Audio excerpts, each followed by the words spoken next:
What's the most exciting place you've ever visited outside of home? The Whippogo. It's been real great to me. I had a lot of offers and a good time since I've been here. Do you like recording live in front of an audience? Yes, I do. Otis Redding's rise to fame was meteoric, but what happened in the last minutes of his life remains one of music's most haunting mysteries. How did a young icon known as the King of Soul meet such a sudden and chilling end at just 26? Despite warnings and dangerous conditions, Otis was determined to keep performing for his fans, leading to a devastating crash that shocked the world. Behind the headlines lies a tale of talent, ambition, and choices that would shape music history forever. The fatal decision to fly. On December 10, 1967, Otis Redding faced a choice that would change everything. Despite heavy rain and dense fog clouding the skies near Madison, Wisconsin, he was determined to keep his commitment to perform. Around midday, Otis and 6 members of his band boarded a small twin-engine plane heading to their next gig. Multiple warnings came from airport staff, advising against flying in such poor weather conditions, but an unyielding resolve pushed Otis forward. Known for never missing a show, he reportedly said, "Man, I've never missed a day in my life, and I'm not going to start now." The pilot, Richard Fraser, was experienced, but flying through thick clouds with low visibility made the descent treacherous. As the plane neared its destination, radio contact was made to request landing clearance, but what followed was far from routine. Suddenly, the aircraft's engine sputtered and lost power. Navigating blindly through the fog, the pilot was forced to rely solely on instruments, a perilous situation amplified by the plane's precarious condition. Friends and fellow musicians later revealed the old plane suffered from maintenance issues, including a faulty battery, raising serious questions about its safety. The decision to proceed with the flight despite these warnings reflected more than just dedication. It exposed a deeper tension between ambition and risk. Otis had recently acquired the plane himself, hoping it would ease the heavy travel demands of touring. Yet, there were voices cautioning against such a choice. Legendary musician James Brown warned Otis about the dangers of flying this particular model, highlighting concerns over space and reliability. But Otis's commitment to his fans and career apparently outweighed these worries, leading to a fateful departure from Cleveland. This final flight was to be the last chapter in a career that was just beginning to touch widespread acclaim. The plane climbed steadily, slicing through the gray sky, the cloud cover thickening as they approached Lake Monona. An eyewitness watching from the lakeshore described the plane's left wing dipping unusually low before it sharply banked and plummeted into the icy water. The suddenness of the crash stunned onlookers and instantly transformed the day into a nightmare. The details of what exactly went wrong remain shrouded in mystery, with only fragments pieced together from survivors and witnesses. Inside the aircraft, panic must have spread pretty quick, even if only one passenger would make it through. Ben Cauley, the trumpet player, got jolted awake by the sudden impact, and he managed to get out of the sinking wreck by gripping a seat cushion. He then had to watch the whole awful fight for survival as the rest of the bandmates shouted for help. But one by one, the icy waters took them. The whole scene just kind of went still on the lake's surface, like a grim counter-music to Otis's soaring musical legacy. The full truth behind that final descent, well, it would come out slowly, over the next days. So what pushed Otis to say yes to something this risky? Friends and family later said he was worn down with that brutal routine. 3 shows in 2 nights, plus hours in the studio before they even set off. He had also sounded kind of unusually low during a phone call home that morning, kind of brushing off worries with tired reassurances. Still, his pride and professionalism basically defined him, and it pushed him toward a choice a lot of people felt maybe could have been sidestepped. That single instant of decision would become the pivot, around which nearly every other part of that day turned. And there is this unsettling question, too, like, did Otis ever pilot the plane himself during the last flight? He was not a licensed pilot, but he was known for a fascination with flying, and sometimes he would be allowed to sit in the co-pilot seat. But to understand the full scope of who Otis Redding was and what led him to that fateful day, we need to look back at where it all began, his early life and the roots of his musical journey. Early life and musical beginnings. Otis Redding Jr. was born on September 9, 1941, in Dawson, Georgia, into a world that would soon become his stage. When he was just 5 years old, his family moved to Macon, a city rich in musical tradition and opportunity. From an early age, Otis was surrounded by inspiration, listening to legendary voices like Sam Cooke and Little Richard. These influences left a deep impression on the young boy, who quickly found a passion for creating his own sound. Singing in his church choir became Otis's first true musical outlet. It was there that he began developing the soulful voice that would later captivate millions. In addition to singing, he learned to play guitar and piano, broadening his musical skill set. By the age of 10, he was taking lessons to improve his drumming and vocal techniques, showing early dedication to his craft beyond just casual enjoyment. Even in high school, Otis continued to nurture his talent, performing with his school band and earning a small income singing gospel music on the local Macon radio station. Family responsibilities soon took precedence, however.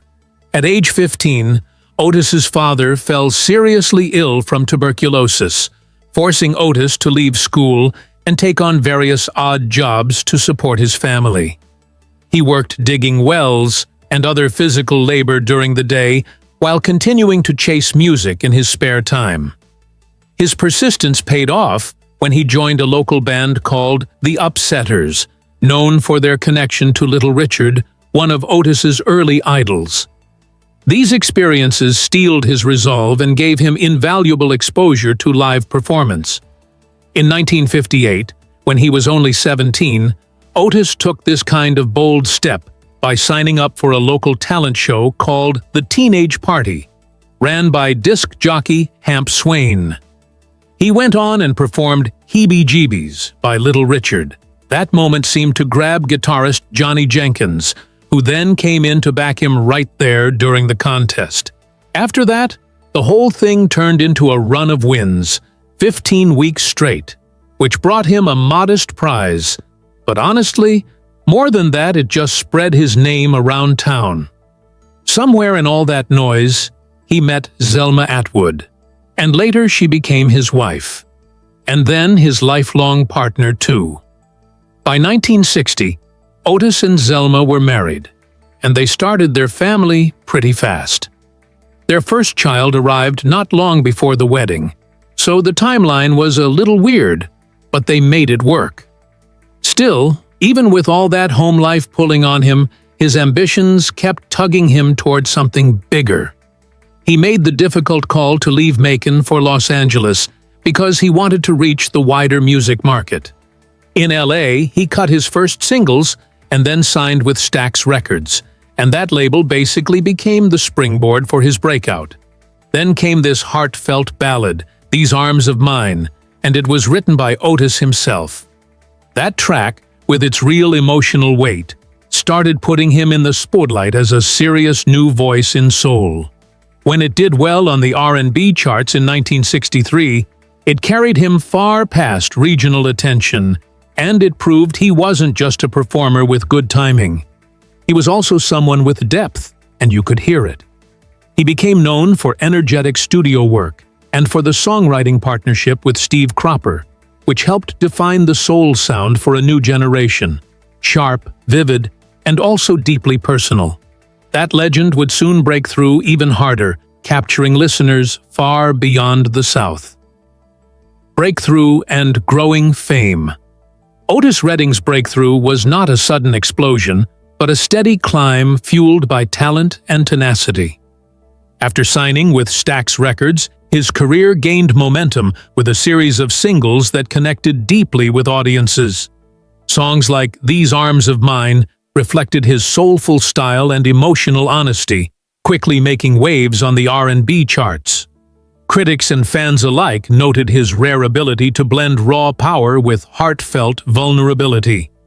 One of his most important albums, Otis Blue, recorded in just one day in 1965, solidified his status as a force in soul music.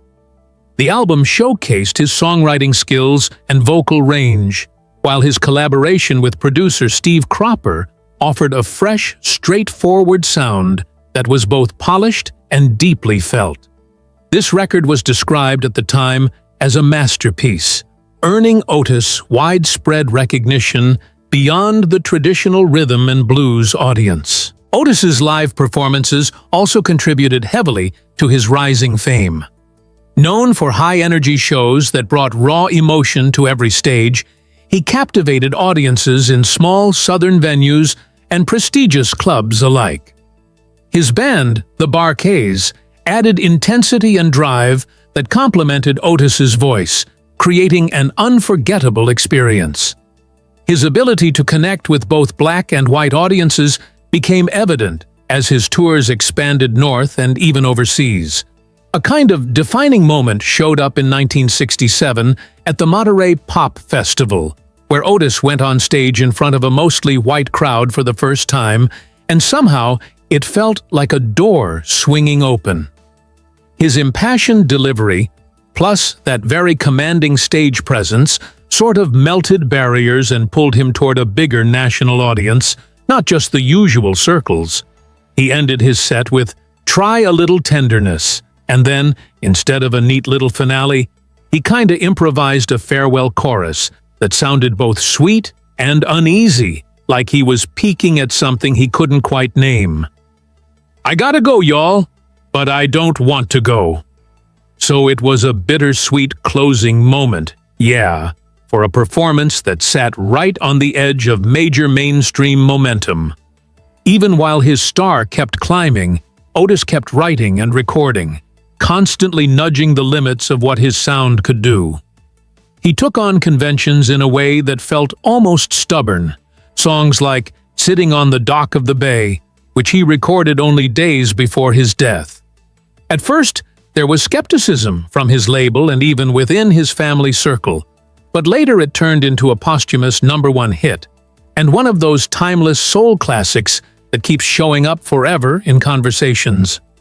The musical horizons he was reaching for were widening, suggesting an artist who was not finished, not even close, like he was ready for fresh pivots and new roots. The hardships and hopes of his early life paved the way for this meteoric ascent, but also set the stage for the fateful decisions yet to come. Personal life and family struggles. Behind Otis Redding's powerful voice and soaring career was a man deeply connected to his family, yet burdened by the challenges of balancing fame and responsibility. Otis met Zelma Atwood when they were both teenagers, and they quickly built a life together, welcoming their first child shortly before marrying in 1961. Over time, they had 3 children, Dexter, Carla, and Otis III. While his family was a central part of his life, the demands of a rising star meant long absences and difficult choices between career and home. Otis's childhood experience of hardship shaped how seriously he took his role as a provider. After his father's illness forced him to drop out of school and work odd jobs, Otis was no stranger to sacrifice. This background fueled a fierce work ethic, driving him to never miss a show or a recording session. Yet, the pressure to achieve success often came at the expense of personal rest and quiet moments with his loved ones. Conversations with his wife later revealed the toll that constant travel and studio time took on his spirit. On the day of his final flight, Otis had spoken to his family, hoping to connect with all his children. Yet only his youngest, Otis III, was awake to answer the phone. Even in this brief exchange, there was a sense of weariness in Otis's voice, which his wife later described as unusual. He brushed off concerns of depression or fatigue, insisting he was simply tired. This mental and emotional exhaustion was a quiet undercurrent beneath his public image of energetic resilience. Zelma's recollections reveal not only love, but also the anxiety that came with Otis's career. She knew the risks of life on the road and the toll it took on his health and mood. Despite this, she admired his relentless spirit and dedication. Otis's playful sign-off on that final phone call, telling her to be real sweet and real good, was unusually tender, but stopped short of the simple phrase he rarely said aloud: "I love you." The absence of those words would become hauntingly significant when the news of the crash arrived. For Otis, trying to juggle fame and family was kind of a constant struggle, you know. His push to make it big sometimes meant he put his own needs at the back of the line, even while he really longed to give his wife and children something solid. The success he was building was supposed to promise a future they all deserved, but getting there felt packed with little, painful sacrifices. That push-pull kind of tension stayed with him. It even seemed to hang around right up to the last days, adding that extra emotional weight to what happened next. Backstage, bandmates and close friends really got the pressure Otis carried. Touring non-stop with the Bar-Kays meant long nights, almost no downtime, and it all adds up faster than people think. The tired body stuff, mixed with the emotional strain, made this more layered picture of him, like a man who was at the height of his career but still kinda running on fumes. He kept going because dedication had him by the shoulders, but it also left barely any space for recovery or rest. It was a world about to be shattered in an instant, yet full of significance and love. The final tour and performances. In the days leading up to the crash, Otis Redding was pushing himself to the limit with a grueling schedule that showcased both his relentless work ethic and his deep passion for music. The band had played 3 shows over 2 nights at Leo's Casino, followed by a television appearance on the Upbeat show in Cleveland. These performances demanded high energy and focus, yet Otis seemed to carry a mounting exhaustion beneath his magnetic stage presence. The sheer volume of work reflected his dedication to fans and his career, but it also hinted at an underlying weariness. The day before the crash, Otis delivered one of his most memorable performances at the Monterey Pop Festival, a concert that marked a major breakthrough into mainstream recognition. This was where he captivated a largely white audience for the first time, bridging cultural gaps with his electrifying and soulful sound.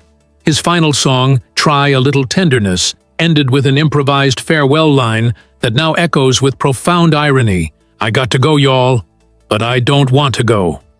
The bittersweet nature of those words foreshadowed the tragedy soon to come. After Monterey, the band continued their tour, playing to enthusiastic crowds in various cities. Despite his rising fame, Otis maintained a rigorous commitment to performing live, rarely missing a show. Friends, family, and colleagues knew him as a man who prided himself on professionalism, often pushing through fatigue and discouragement to honor his commitments.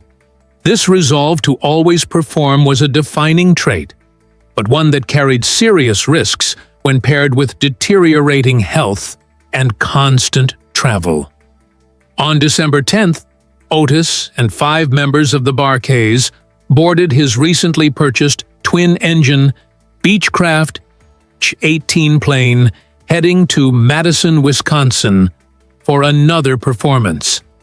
The flight was supposed to save time and ease the strain of heavy touring.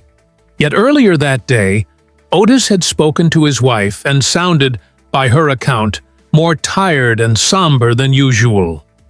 Still, He pressed on with his plans, brushing aside any concerns to keep playing for his devoted fans. The relentless pace of touring, recording, and promotion took a visible toll on Otis's physical and emotional state. Those closest to him sensed the pressure building as deadlines approached and performances stacked up. The fatigue was real, but so was the expectation he placed on himself to deliver every night. It was a demanding rhythm that few could sustain without cracking, yet Otis pushed through, driven by his deep connection to music and audience. Despite the exhaustion, Otis's live shows remained dynamic and impassioned. He was known for channeling personal hardships into performances that felt honest and electric. The energy he brought to the stage gave no hint of his private struggles, creating a compelling stage persona that fans adored. This contrast between on-stage vitality and off-stage weariness added layers to his legacy. The heavy demands of live performances and travel were inseparable from the fateful decision that would end Otis's life and forever change the course of music history: the crash and eyewitness accounts. As Otis Redding's plane neared its destination, the atmosphere grew tense and ominous. The aircraft was navigating through thick clouds and low visibility, caused by heavy rain and fog. Just 4 miles from Truax Field in Madison, the pilot radioed in for landing clearance around 3:25 p.m. What happened next unfolded with terrifying suddenness. The plane's engine sputtered and quit. With instruments as the only guide through the dense fog, the pilot faced an almost impossible task: flying blind while struggling to control a failing aircraft. From the shore of Lake Monona, witnesses saw the plane's left wing dipping lower than its right, a dangerous sign of loss of control. Suddenly, the plane sharply banked and plunged into the icy waters about half a mile from the land. Remarkably, the plane's body stayed mostly intact upon impact, bobbing on the lake's surface for several minutes before it began to sink. The crash site transformed from a hopeful landing into a deadly trap as the freezing water swallowed the aircraft. Inside the plane, chaos erupted instantly. Trumpet player Ben Cawley, who had been asleep, was woken up by his bandmate Phelan Jones's fearful cry. In a desperate bid for survival, Ben unbuckled his seatbelt and plunged into the freezing lake, clutching a seat cushion to stay afloat. Unable to swim, he witnessed heartbreakingly clear scenes of his friends struggling and succumbing to the cold.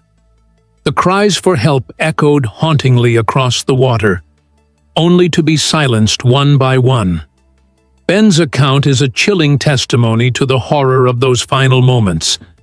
He saw Carl Cunningham, the drummer, and Matthew Kelly, the band's valet, emerge briefly from the water, gasping for breath, before slipping beneath once more.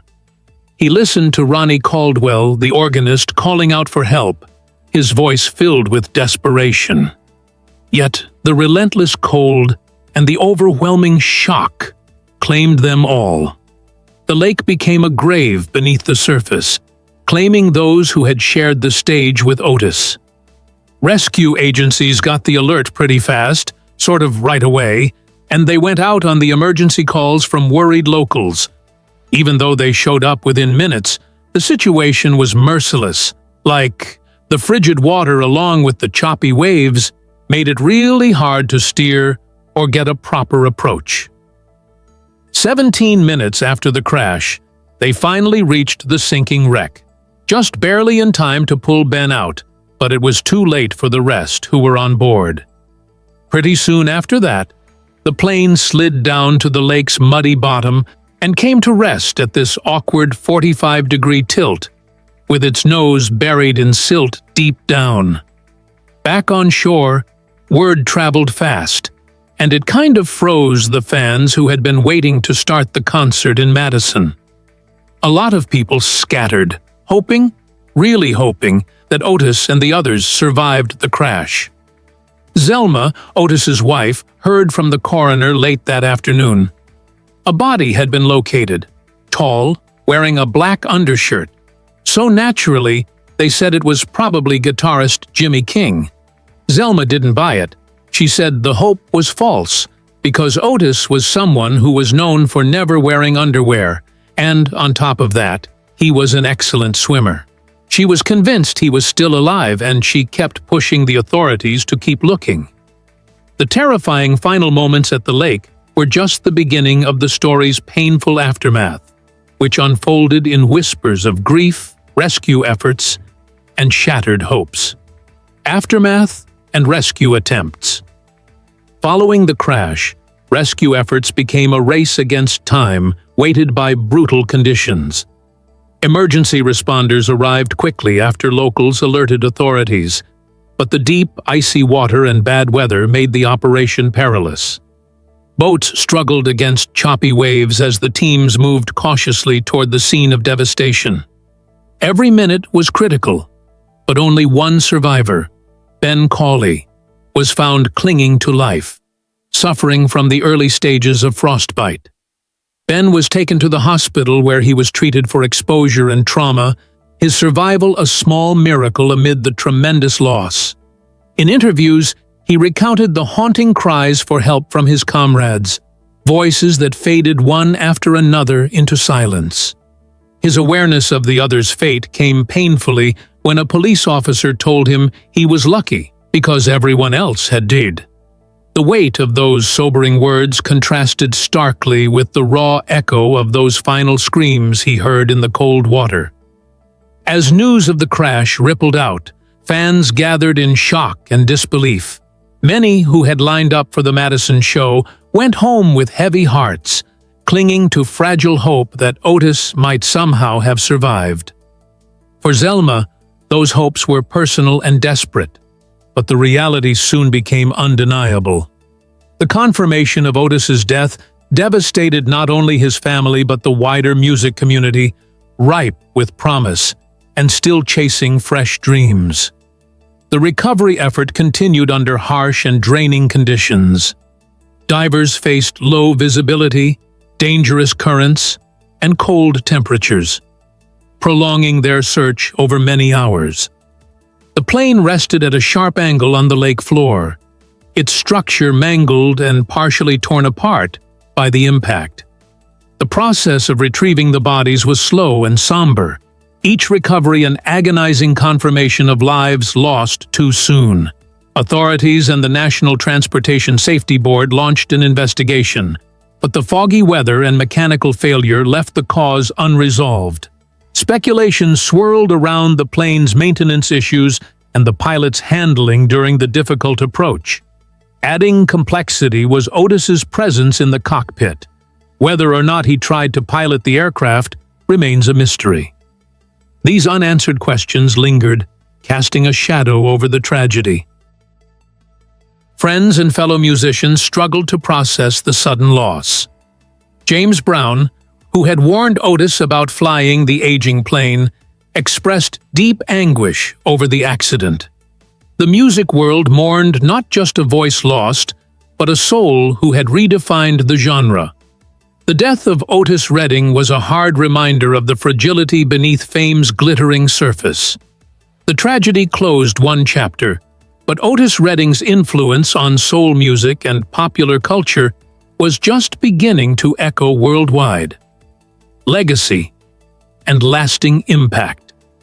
Otis Redding's sudden death at the age of 26 shocked the music world, but it did not silence his influence. In fact, the tragedy only amplified his presence in soul music and popular culture. His unique vocal style, marked by raw emotion, powerful delivery, and heartfelt lyrics, became a blueprint for generations of artists. Often called the King of Soul, Otis helped shape the genre at a pivotal moment, combining gospel, blues, and rhythm and blues into something fresh and deeply resonant. Just 3 days before his death, Otis recorded what would become his most iconic song, "Sittin' on the Dock of the Bay." Written months earlier while reflecting on life by the water, The track was an introspective departure from his usual energetic tunes. Initially met with skepticism by his record label and even Zelma, his wife, Otis believed in the song's potential. His faith was posthumously vindicated when the song soared to #1 on the Billboard Hot 100, making it the first posthumous #1 hit in U.S. chart history. Sitting on the dock of the bay pushed Otis's reach way past the soul crowd. Like suddenly it was everywhere pop radio too, and honestly, it turned into that one timeless tune everybody knows. It sold millions of copies worldwide, and yeah, it's been re-recorded, honored, and replayed so many times, it kind of loses count. The mood is strange in a good way, all that wistful drift where you feel the melancholy. But there's also this small, bright signal of hope. That mix, it sort of shows the complexity of Otis's gift in a way that still taps listeners even now. The recording also became a sign for what could have been, sincere and full of feeling, but kind of haunted by the fact that Otis never actually got to witness the full success. And it wasn't just what he put down in the studio. His influence spilled into live energy too. Performances, usually intense, with this open kind of vulnerability, helped set a bar for stagecraft and emotional truth. Working with the Stax Records family, especially guitarist Steve Cropper, they helped steer soul music toward new ground. You could hear the older roots, but it was blended with modern production choices too, like a calm but deliberate shift.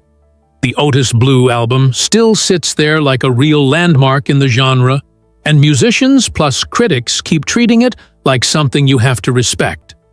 Later on, Otis Redding's impact got formally recognized with a lot of honors. He was put into the Rock and Roll Hall of Fame in 1989, which feels like a clear stamp of how long his influence kept going. Then, in 1999, he received the Grammy Lifetime Achievement Award, and that basically cemented his place among the biggest artists ever. These awards, they point to how wide his influence actually was, even though his career ended too soon, tragically cut short, but the meaning of it didn't disappear. Otis Redding's meteoric rise and tragic last moments left an indelible mark on the world. His story is one of unparalleled talent, fierce ambition, and the heartbreaking price of success. If you found this journey into his life and legacy compelling, please like this video and subscribe for more deep dives into music history. Your support helps keep these stories alive.